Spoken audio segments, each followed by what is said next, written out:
제가 보통 마지막 타임이어서 실습을 위주로 강의를 많이 해드렸어요. 뭐 다리 운동, 허리 운동, 복부 운동, 보행 재활, 뭐 이런 것들을 위주로 거의 실습을 위주로 많이 수업을 해드렸었는데 오늘은 제가 이제 그동안 센터를 운영하고 파킨슨병에 대해서 더 많은 공부를 하면서 너무너무 중요한 과학적 사실을 전달을 해드려야 되겠다라는 생각에 오늘 하루만큼은 시간이 늦었지만 이론적인 내용을 해드리려고 합니다. 죄송합니다. 좀 시간이 늦었는데. 그러다 보니까 이 운동에 대한 내용이 과학적인 사실을 설명드리기 때문에 약간 어려울 수는 있으세요. 근데 이 사실들을 꼭 이해하시고 운동을 하셔야지 내가 왜 현재 이 운동을 강도 높게 해야 되는지를 뭐 그동안 어떤 병원에서나 의사 선생님들께서나 상세하게 어떠한 요인과 어떤 증상과 그로 인한 작용들을 설명해 주시지 않으셨을 거기 때문에 그 부분에 대해서 좀 정확하게 좀 설명을 해드리려고 합니다. 중간에 너무 어려운 내용이 있으시면은 이따가 이제 질문하는 시간에 한 번 더 그 질문을 해주시면 되시고요. 저는 과학적 사실을 기반한 고강도 운동의 필요성과 그로 인한 운동 계획 방법에 대해서 설명을 해드리겠습니다. 저는 깨금말 재활운동센터 공동대표 한규민이고요. 운동을 할 때 강도를 높게 해야 된다, 강도를 높게 해야 된다, 이런 얘기 많이 들어보셨을 거예요. 근데 이제 도대체 그 강도 높은 운동이란 무엇이냐, 이거를 많이들 정확하게 알지는 못하실 거예요. 현재 화면에 보시면은 단계가 5단계로 나뉘죠. 1, 2, 3, 4, 5예요. 피라미드 형태인 걸 보면 위로 갈수록 단계는 높아질 거고요. 보이시겠지만 이 단계를 나누는 기준은 현재 내 심장이 얼마나 빨리 뛰고 있냐, 심박수를 기준으로 운동의 강도를 나누게 됩니다. 간단한 운동을 할 때는 힘들지 않으니까 심장은 강하게 뛰지 않을 거고요. 강도가 높아질수록 심박수는 강해집니다. 1, 2, 3, 4, 5단계 중에 저희가 추구하는 강도 높은 운동은 적어도 3단계 이상은 되셔야 돼요. 현재 내가 가지고 있는 심장이 가장 빠르게 뛸 수 있는 심박수에서 70에서 80% 정도는 되는 운동을 진행해 주시는 게 강도 높은 운동이 된다는 거예요. 그 밑에 1단계는 저강도 운동이 되고요. 힘들지 않은 운동. 2단계는 중강도의 운동. 약간 숨이 좀 차지만 옆 사람이랑 얘기하고 뭐 하는 데는 크게 지장이 없는 정도. 3단계 이상부터는 운동을 하는 도중에 뭐 노래를 부르긴 힘들고 대화를 유지하기는 힘든 정도가 되고요. 4단계, 5단계부터는 지속적으로 유지할 수 없을 만큼 단시간 동안만 유지할 수 있는 운동을 나타냅니다. 그러면 이 최대 심박수는 어떻게 구해야 되냐? 기본적으로 가장 쉽게 구할 수 있는 거는 화면에 좀 더 크게 보여드릴게요. 가장 기본적인 거는 숫자 220에서 현재 본인의 나이를 마이너스 해보는 겁니다. 숫자 220에서 현재 나이를 마이너스 하는 건데 예를 들어서 현재 본인이 60세시라면은 220에서 본인의 나이 60을 빼는 거예요. 그럼 160이 되겠죠? 그럼 이 160이라는 숫자가 현재 내 심장에서 강하게 낼 수 있는 최대 심박수라고 하면 돼요. 1분에 160번이 막 두근두근두근두근두근두근 빠르게 뛸 수 있는 정도. 근데 이거는 좀 기본 공식인 만큼 정확할 수도 있고 그렇지 않을 수도 있습니다. 그 밑에 보다 정확한 공식이 있는데 숫자 208에서 가로 안에 본인의 나이와 0.7을 곱하고 마이너스를 하는 거예요. 예를 들어서 동일하게 60세시면은 60 곱하기 0.7, 42가 나옵니다. 그러면은 숫자 208에서 숫자 42를 빼면은 166이에요. 이게 160보다는 6이 더 높네요. 현재 이 60세 이직은 1분 동안 내가 출력을 강도 높게 할 수 있는 심박수는 166 정도 된다고 생각하시면 돼요. 이 심박수를 구하는 공식을 인지하시고 본인 나에 대입을 시켰을 때 아까 방금 보여드렸던 이 최대 심박수 존에서 적어도 내가 70에서 80% 정도 되는 심박수를 유지하면서 강도 높은 운동을 해 주셔야 된다는 겁니다. 자, 요거는 일단 수업에 직접적으로 들어가기 전에 간단하게 이 강도 높은 운동에 대해서 설명을 해드린 거고요. 여기서부터 이제 조금 어려워집니다. 요거를 꼭 알고 계셔야 되기 때문에 제가 오늘 말씀을 드리는 건데, 오늘의 중요한 키포인트는 세 가지가 있습니다. 화면으로 보이시는 그냥 영어 약자 BDNF. 이거는 뭐 한국말로 하면 이제 뇌유래신경영양인자라는 건데요. 벌써부터 말이 좀 어려워요. 두 번째는 혈액 뇌 장벽이에요. 블러드 브레인 베리어라고 이것도 역시 말이 어려워요. 세 번째는 젖산염입니다.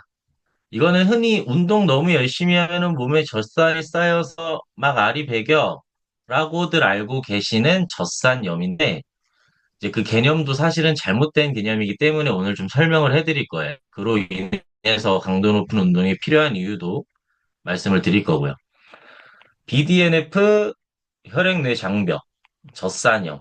요 세 가지 키워드가 오늘 우리가 왜 강도 높은 운동을 해야지 파킨슨병이라는 신경퇴행성 질환이 증상이 예방되고 어떻게 호전이 될 수 있는지를 얘기한다고 보시면 됩니다.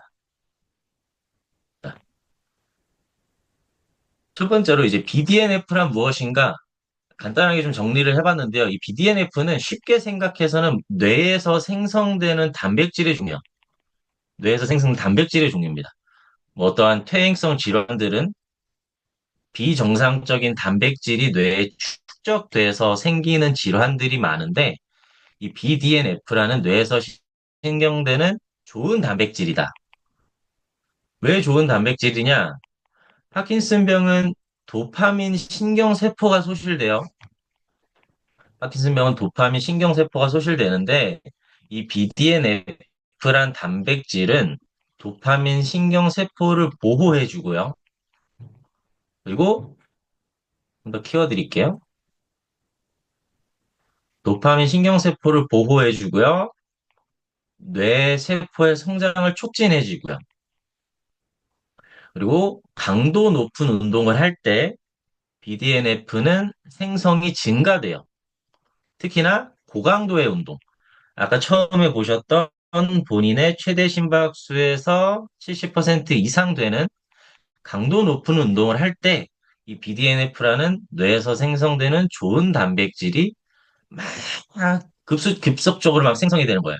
그렇게 생성이 돼서 도파민 세포가 없어지는 거를 열심히 잡아주고 뇌를 더 발달할 수 있게 촉진해주고 그리고 아까 말씀드렸던 이 혈액 뇌 장벽을 통과한다라는 말이 있는데 이거는 조금 뒤에 좀 더 상세하게 설명을 드릴 거예요. 그리고 이제 약물 치료와의 연관성이 있어요. 지금 운동 치료와 운동 재활과 약물 치료가 현재 이제 파킨슨 재활에서 두 가지로 대두되는 아주 중요한 요소들인데 이 파킨슨병 치료를 위해서는 아까 말씀드렸던 이 BDNF들이 파킨슨 세포를 보호해주기 때문에 많은 연구자들이 이 BDNF를 증가시키려고 새로운 약물을 개발하고 있어요. 근데 이제 그게 너무 어렵기 때문에 많이 나타나지 않는 건데 이게 이제 왜 어렵냐? 이후에 이제 혈액내 장벽에서 설명을 드릴 거예요. 지금 기억하셔야 될 거는 이 BDNF란 강도 높은 운동을 했을 때 뇌에서 생성되는 좋은 단백질의 종류다. 이 좋은 단백질은 도파민이 없어지는 거를 없어지지 않게 꽉 잡아주고 뇌가 점점 손상되는 거를 최대한 뇌세포를 성장할 수 있게 촉진해주는 좋은 단백질의 종류다. 근데 얘는 언제 생성이 되냐? 심박수, 최대 심박수의 70% 이상으로 내가 힘든 고강도의 운동을 할 때 생성이 된다. 요거를 알고 계셔야 돼요. 그렇기 때문에 고강도 운동은 중요한 거고요. 자, 보이시는 것처럼 이 BDNF는 아까 말씀드린 겁니다. 신경 전달 물질을 더 조절해주고 신경을 재생해주고 그리고 특히 해마라고 들어보셨을 거예요. 해마가 손상되면은 기억력이 떨어지고 인지 능력이 저하되고 학습 능력이 저하되고 이런 증상들이 많아요. 근데 이 BDNF는 해마에서 특히나 해마에서 새로운 뉴런을 더 생성하려고 지원해 줍니다. 자, 그리고 신입스 형성과 유지, 뭐 스트레스 반응 조절, 수면 개선. 이런 것들은 이제 강도 높은 운동을 통했을 때 나타나는 이로운 증상들도 마찬가지인 거죠. 결론적으로 파킨슨병 환자분들의 뇌 건강을 지키는 데 중요한 역할을 합니다. 특히나 규칙적인 운동, 특히 고강도 운동은 BDNF의 생성을 촉진하여서 뇌 건강, 신경퇴행성 질환의 예방에 큰 도움을 주고 있고요. 이 BDNF는 이제 조금 이해가 되셨을 거예요. 자, 그럼 이제 혈액 내 장벽은 뭐냐? 이게 갈수록 말이 어렵죠? 최대한 쉽게 말씀을 드릴 거예요. 자, 혈액 뇌 장벽은 뭐냐? 말 그대로 혈액 안에 뇌로 가는 곳에 장벽이 있는 거예요.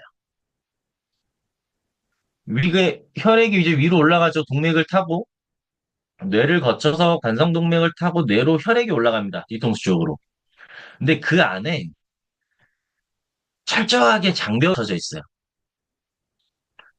왜 장벽이 쳐져 있냐? 이 뇌로 이 막 아무 혈전이나 약물이나 바이러스나 몸에 좋지 않은 게 올라가면은 훨씬 더 큰 질병과 질환에 노출되기가 쉽지 않습니까? 그래서 우리 몸은 철저하게 뇌로 가는 거는 내 허락을 맡아. 내 허락을 맡아야지 뇌로 통과할 수 있어. 그 장벽을 쳐놓은 거예요. 근데 이게 그만큼 좋은 점도 있지만 가장 큰 단점이 있어요. 치매, 파킨슨병, 뭐 뇌졸중, 뇌질환, 알츠하이머 이런 것들은 이제 뇌 안에서 아까 말씀드린 것처럼 뭐 비정상적인 단백질이 축적돼서 생기고 알 수 없는 원인으로 인해서 생기지만 그렇다면 약을 먹으면 감기처럼 나아야 되는데 이 혈액 뇌 장벽 때문에 약물을 먹어도 얘네가 다 통과를 못 합니다. 그러다 보니까 내가 약 먹으면 나아버리는 병이 아닌 거죠. 약을 먹었을 때는 이 약물이 사실은 내가 아픈 데까지 가서 치료를 해야 되는데 치료하기 위해서 여기로 올라가다 보니까 너무 깐깐한 혈액 내 장벽 때문에 올라가지 못하고 있는 거예요. 그래서 이 파킨슨병 치료제를 개발하는 데 엄청나게 많은 공을 들이고 있지만 실질적으로는 보시는 것처럼 뭐 레보도파 많이 들어보셨겠죠. 아주 기본적인 거니까. 그 밑에 뭐 카르비도파, 벤세라지드 등등의 약물이 있는데 이게 또 왜 중요하냐? 혈액 내 장벽은 아까 말씀드린 것처럼 약물의 통과를 억제합니다. 약물의 통과를 억제하는데 이제 막 엄청난 연구들을 열심히 한 거예요, 연구자들이. 야, 그러면은 어떠한 물질이 얘네를 통과해야지 이 병이 나을 거 아니냐? 근데 도파민을 자체는 혈액 내 장벽을 통과할 수가 없어요. 분자가 너무 크기도 하고 이 혈액 내 장벽에서 야, 머릿속에서 도파민 생성되는데 왜 여기서 또 들어와? 라고 인식을 해버리니까 통과를 못하게 시킵니다. 그렇기 때문에 이 도파민을 만들어내는 전구체가 레보도파가 되는 거예요. 레보도파라는 약물을 섭취하면은 이 레보도파는 혈액 내 장벽을 통과할 수가 있어요. 혈액 내 장벽을 통과해서 뇌에 도달해서 도파민으로 빵 만들어지는데 아까 처음에 이주 선생님 강의를 잘 들으셨겠지만 웨어링 오프라고 약물을 많이 먹고 하면은 우리 몸은 내성이 생깁니다. 내성이 생기기 때문에 일레보도파를 몇 년간 지속적으로 먹게 되면 내성이 생겨서 아무리 많이 먹어도 혈액내 장벽을 통과해서 뇌까지 가서 도파민을 만들어내는 게 한계가 생기게 되는 거죠. 그렇기 때문에 아까 말씀드린 BDNF가 있어야 되는데 아무리 약물을 자주 먹어도 이제 어느 정도 제한이 생기니까요. 그렇게 생각을 해주시면 돼요. 그렇기 때문에 혈액내 장벽을 알고 계셔야 돼요. 그 밑에도 마찬가지예요. 이 카르비도파나 벤세라지드나 그 기타 약물들은 일레보도파의 효과를 극대화하기 위해서 일레보도파가 또 이제 혈액내 장벽으로 야, 니네 잘 올라가 하려고 옆에서 보조를 해주는 친구들인 거죠. 그래서 더 많이 통과할 수 있고. 근데 얘네도 마찬가지로 계속 지속적으로 복용을 하다 보면은 일정 기간이 지나면서 어느 정도 내성이 생기고 하면서 이전만큼 많이 내가 통과했던 그런 약물들이 점점점 덜 통과를 하게 되는 거고, 그러면서 예전에 먹었던 만큼, 예전에 약 먹으니까 엄청 쌩쌩했는데, 이제는 약을 좀 먹어도 엄청 쌩쌩하지 않네? 라는 이렇게 진행이 되는 겁니다.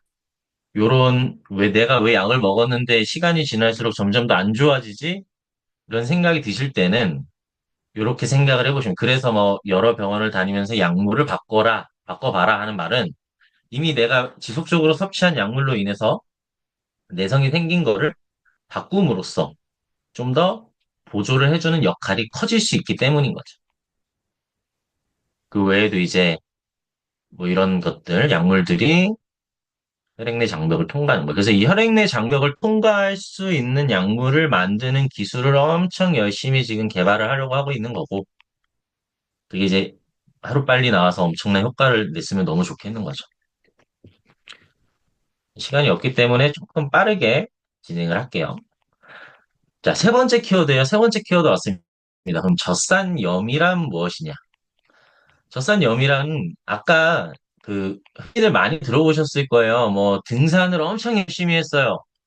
수영을 엄청 열심히 했어요. 뭐 헬스를 너무 힘들게 했어요. 하체 운동을 엄청 열심히 하면 막 다리에 알이 배기고 다음날 움직이기가 힘들고 아우 힘들어. 그러면은 이제 흔히들 얘기해요. 야, 너 그러면 다리 운동을 너무 열심히 해서 젖산이어서 피로가 발생한 거다. 이런 식으로 많이들 알고 계신데 사실은 젖산염으로 인한 건 아니에요. 이제 과학적으로 너무 세세하게 들어가면은 어렵기 때문에 야, 그냥 이제 젖산이 쌓여서 그래라고 표현을 하지만 젖산이란 최대한 쉽게 설명드리면은 고강도 운동했을 때 내 다리나 근육에 생기는 물질이에요. 아까 머리에는 뇌에는 BDNF가 생겼고 그렇다면은 고강도 운동했을 때 근육에는 젖산염이란 물질이 생기게 됩니다. 사실 이거는 근육통의 원인으로 알려져 있지만 에너지원으로 쓰이는 거고요. 그리고 이 젖산염은 이제 좀 이해가 되실 거예요. 이 운동으로 인해서 근육에 생긴 젖산염을 통과할 수가 있어요. 그래서 도파민 생성을 촉진합니다. 이 모든 일련의 과정은 뭘로 인해서다 내가 할 수 있는 고강도 운동을 했을 때 생성되는 일련의 과정인 거예요. 이걸 꼭 알고 계셔야 돼요. 이 부분은 이제 좀 깊게 들어가는 내용이라 혹시 궁금하신 분이 있으면 제가 다 그 질문 주시면 설명해 드릴 거고요. 이 무산소 대사로 인해서 젖산염이 어떤 생성을 되는지 이런 건 조금 더 깊게 들어가야 돼요. 쉽게 생각하면은 구강 운동했을 때 근육에는 젖산염이 쌓이고 지금 보시는 것처럼 이렇게 단거리 100m 달리기를 죽을 힘을 다해서 달려요. 등산을 엄청나게 가속해서 힘들게 달립니다. 그러면은 당연히 하체 근육, 허벅지나 엉덩이는 필요 이상으로 많이 쓰이겠죠. 아, 너무 힘들어. 죽을 듯이 운동을 했어. 그랬을 때 이 하체 근육에는 아까 말씀드린 젖산염이 쌓이겠죠. 다리에는 젖산염이 쌓일 거예요. 그럼 이 젖산염이 쌓이면 어떡하냐? 이렇게 쌓인 젖산염은 우리 몸을 순환합니다. 다리에서 생긴 젖산염. 뭐 수영을 하면서 엄청 상체를 많이 쓰였다면 상체에서 쓰인 젖산염들은 우리 몸을 순환해요. 뭐, 그 외에 뭐 폐로도 가고, 뭐 어디로도 가고, 심장으로도 가고, 많은 역할을 하지만 우리는 현재 시간으로상 지금 뇌 작용에 대해서만 말씀을 드릴 거예요. 이 젖산염이 이제 다리에 엄청 열심히 운동을 해서, 아우, 젖산염이 생겼어요. 얘네는 사실 피로를 유발하는 게 아니라 좋은 에너지원인 거예요. 온 몸을 순회하다가 뇌까지 정착을 해요. 운동을 해서 젖산염이 생겼는데 이 뇌 혈액내 장벽에 왔네요. 근데 이 젖산염은 아까 말씀드렸죠. 이 혈액내 장벽을 통과할 수가 있어요. 통과해서 무슨 그 물질의 생성을 촉진한다고요? 가장 중요한 도파민이 되는 거죠. 이렇게 생각하면 이해가 되실 거예요.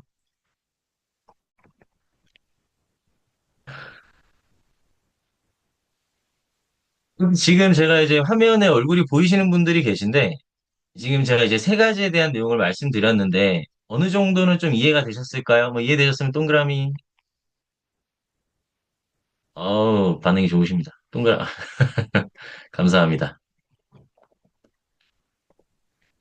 자, 이 세 가지 키워드 외에도 엄청나게 다양한 요인들이 있어요. 엄청나게 다양한 요인들이 있는데, 파킨슨 병으로 인한 신경퇴행성 질환에 어떻게 작용을 하냐를 봤을 때, 그냥 단순히 고강도 운동하셔야 돼요, 운동 힘들게 하셔야 돼요, 어떻게 하셔야 돼요를 생각했을 때, 아, 이런 작용이 있기 때문에 우리가 뇌가 좋아지고 어떠한 부족한 도파민 생경생동 물질들을 보조해 주는구나라는 걸 알고 계셔야지 내가 더 운동할 동기부여가 됩니다. 그리고 사실이시고. 자, 운동 계획 방법을 말씀드리려고 하기 전에 요거를 이제 보셔야 되는데 화면에 표가 보일 겁니다. 앞에 회색은 존 1에서 2라고 쓰여 있고요. 가운데는 존 3라고 쓰여 있어요. 그리고 오른쪽에는 존 4에서 5라고 쓰여 있습니다. 요거는 아까 제가 처음에 설명드렸던 최대 심박수로 인한 구간을 나눠 놓은 거예요. 1단계, 2단계, 3단계, 4단계, 5단계. 아까 기본적으로 숫자 220에서 본인의 나이를 빼면은 그게 최대 심박수라고 했습니다. 최대 심박수가 160이에요. 근데 1단계는 50%죠. 그럼 내가 그냥 운동을 했을 때 뭐 이런 스마트워치나 저희 센터에 오시면 좀 정확하게 심박수를 측정할 수 있는 기구를 모니터하면서 수업을 진행하는데 내가 이제 뭐 가볍게 걷고 있는데 심박수가 한 80 정도 되네? 그런 거는 현재 존 원인 거예요. 너무 가벼운 운동. 너무 가벼운 운동이 되는 거죠. 근데 점점 점점 빨라져요. 오르막길이 나타나고 등산을 해야 되고 뭐 장애물이 생겨서 힘들게 해서 점점 더 올라가요. 막 96까지 올라갔어요. 그럼 이제 존 2가 되는 거고 존 3로 넘어가기 전인 거죠. 그래서 조금 더 진행이 돼. 이제 좀 달려볼까? 좀 뛰어볼까? 그래서 한 120이 넘어갔어요. 그럼 존 3가 되는 거고 너무 힘든데 뭐 지금 정상까지 올라가는데 쉬지 않고 가요. 그러면 140 이상이 됐어요. 그럼 존 4에서 5가 되는 겁니다. 이제 가운데 보시면 여기 실선이 하나 보일 거예요. 이렇게 가운데 실선이 이 80%를 기점으로 급격하게 올라가요. 이게 뭐냐면은 젖산염이 생기는 위치예요. 보시면은 80% 정도 됐을 때 급격하게 올라가죠.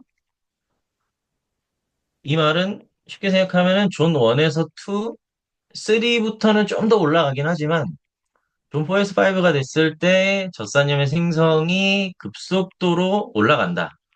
그럼 급격하게 생기는 젖산염은 깐깐하게 뇌로 가는 걸 막고 있는 혈액내 장벽을 통과해서 뇌로 가서 도파민 생성을 촉진한다. 가 되는 거죠. 그걸 알고 계셔야지 이제 운동을 계획하는 게 편하실 거라서 이 부분에 대해서 설명을 드렸어요. 방금 말씀드린 표의 비교입니다.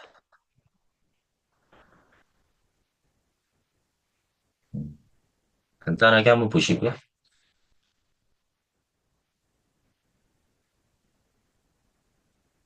이 퍼센테이지를 나누는 게 좀, 아유, 어렵고 힘들어. 너무 어떻게 해야 돼? 모르겠어. 하실 수도 있겠지만, 그냥 숫자 220에서 본인 나이 빼시고, 이제 거기에다가 이제 뭐 이렇게 0.5, 0.6, 0.7, 0.8, 0.9 곱하시면 바로 나옵니다. 요즘 계산기 아까 한정현 선생님이 말씀하신 수업 팍 열심히 한 다음에 계산기 켜가지고 하시면은 금방 나오실 거예요. 자, 마지막으로 이제 운동 계획 방법을 설명해 드릴 건데, 앞서 말씀드린 내용을 잘 이해를 하셨다라는 전제하고요. 가장 중요한 거는 본인의 체력 수준과 본인의 회복력이 기준이에요. 평소에 따라가려다 가랭이가 찢어질 수도 있어요. 그걸 명확하게 아셔야 됩니다. 그리고 지속 가능성을 위해서 평소에 제가 지금 말씀드린 존 4의 존 5의 운동을 지속적으로 하지 않으셨다면은 점진적으로 높여야 돼요. 분명히 현재로서 하시는 분들 중에 아니 아까 이 선생이 얘기했을 때 뭐 7, 80%까지 가야 된다 했는데 나는 50%, 60%만 돼도 벌써 힘드네 라고 하실 수 있어요. 그건 이제 현재 본인의 신체 능력 수준이 그 정도인 거라고 알고 계셔야 돼요. 거기서 너무 강하게, 너무 과하게 하시면은 그건 독이 될 수 있습니다. 다치실 수가 있고 염증이 생기실 수가 있으니까 천천히 올려보는 거예요. 아까 존 1, 2, 3, 4, 5를 나눠드린 것처럼 1, 2, 3, 4, 5를 점진적으로 올라간다고 생각하시면 돼요. 그리고 가장 중요한 거는 지속 가능성입니다. 지속성으로 내가 오래 지속을 가능할 수 있어야 되는 것. 요거는 제가 그냥 임의로 짜본 거예요. 이것까지 설명해드리고 마무리를 할 건데, 임의로 이런 지속 가능성을 위해서 운동 계획을 한번 그냥 짜본 겁니다. 월요일에는 유산소 운동과 근력 운동이 추가가 돼요. 빠르게 걷기. 그리고 아까 요게 빠르게 걷기라는 걷기 운동을 할 때 내 심박수를 보고 아까 뭐 존 원이다 싶으면은 사실 젖산염은 생성이 되지 않고 있겠죠. 근데 내가 그거보단 더 힘들게 할 수 있는데 존 2, 5까지 가도 다음날 너무 안 힘들고 2, 30분을 유지할 수 있다. 그러면 최대한 빠르게 걸으셔야 돼요.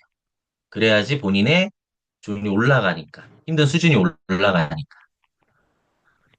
그리고는 뭐 스쿼트를 이용해서 의자를 이용해서 스쿼트를 한다거나 벽을 사용해서 푸시업을 한다거나 저항 밴드를 이용해서 팔 운동을 한다거나 이런 운동들은 사실 댁에서 접하기가 쉬우세요. 얘네 너무 쉬운 운동 아니야? 라고 생각하실 수 있는데 사실 이 한 가지 운동을 통해서 내가 힘들게 하려면 어떻게 하면 돼요? 평소보다 훨씬 빠르게, 동작을 훨씬 크게, 정해진 시간을 정해놓고 막 그 시간 안에 하려고 빠르게 하셔야 된다거나, 횟수를 훨씬 늘려버리신다거나, 같은 동작이라도 아까 제가 말씀드린 그 강도를 높이는 방법을 알고 계시면은 사실 그걸 통해서 운동하시기는 쉽습니다. 그리고 그래야지 아까 말씀드린 세 가지를 통해서 뇌에서 좋은 영향들이 일어나는 겁니다. 그리고 화요일은 뭐 고강도 인터벌 트레이닝. 이 고강도 인터벌 트레이닝을 들어보셨을 거예요. 1부는 실내 자전거를 막 전속력을 다해서 1부를 타고, 1부는 천천히 타고, 1부는 전속력을 다해서 타고, 1부는 천천히 타고. 그래야지 이제 최대한 강도 높은 운동이 되니까요. 그래서 균형 운동, 뭐 런지, 한발서기, 스트레칭. 그리고 이틀간 너무 힘들게 운동을 했으면은 회복을 하셔야 되니까 이제 3일째쯤 됐을 때는 가벼운 운동을 하시는 거예요. 그냥 가벼운 산책 정도. 월요일, 화요일을 존 3, 4, 5에서 보냈어요. 그러면 당연히 몸은 지쳤을 거니까 하루 정도는 존 1 정도에서 그냥 편안하게 휴식을 취하면서 가벼운 운동을 해주시는 거예요. 그리고 다시 목요일에 어느 정도 내 몸이 회복됐는지를 꼭 체크하시고 강도를 높여가는 거예요. 같은 강도의 운동을 지속하는 거는 사실 내 몸을 신체 능력을 이끌어 올릴 수는 없습니다. 현재 내가 하고 있는 운동의 강도가 사실은 나한테 힘든지 안 힘든지를 명확하게 알고 계셔야 되고 그 기준을 요즘은 뭐 이런 스마트워치 같은 거 너무 쉽게 판별할 수가 있어요. 꼭 뭐 이런 거 아니면 뭐 쉽게 뭐 시중에 한 2, 3만 원이면 구할 수 있는 심박수 측정기 같은 게 너무 많으니까 그런 것들을 통해서 기준을 정하시면 되고요. 화요일 날 고강도 인터벌 트레이닝을 했으니까 한 이틀 정도 지나서 금요일 날 다시 한 번 더 힘들게 운동을 가는 거죠. 그리고 토요일은 일주일 동안 너무 힘들었으니까 하루 정도는 내가 좋아하는 운동, 뭐 춤을 추러 가고, 댄스, 탁구, 뭐 스포츠 이런 것들을 해주시는 거죠. 그리고 또 다시 하루 정도는 가벼운 스트레칭 정도로 이렇게 반복을 하시면 사실상 내가 하루 종일 매일매일을 너무 힘들게 운동해야 돼라는 강박에서 가시면서 좀 더 편안하게 운동을 하실 수 있습니다. 자, 이게 제 마지막 그 PPT인데 마지막으로 한 번만 정리를 해드릴게요. 이 너무 지루한 내용을 너무 잘 들어주셨고요.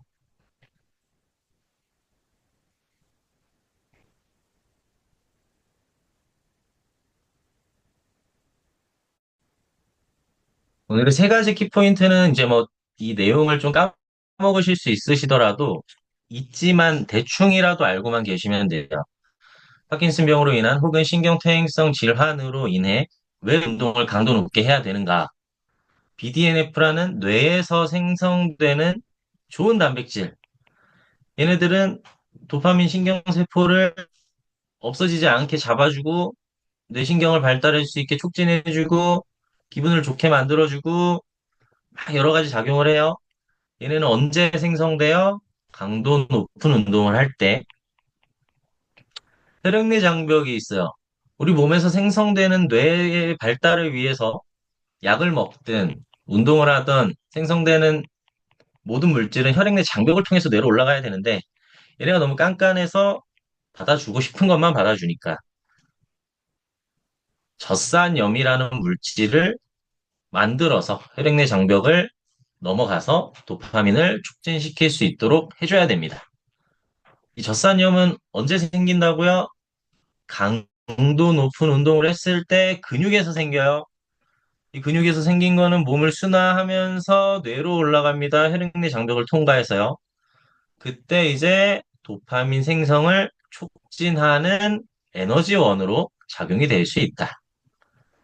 이 세 가지를 잘 알고 계셔야 되고, 아까 말씀드린 존 1, 2, 3, 4, 5 심박수를 구하는 공식으로 인해서 어떠한 운동이든 계획을 잘 세우셔서 강도 높게 점진적으로 하시면은 현재 갖고 계신 신체 능력보다 훨씬 더 나으시고 최대한의 신청 능력을 이끌어내실 수 있으실 겁니다.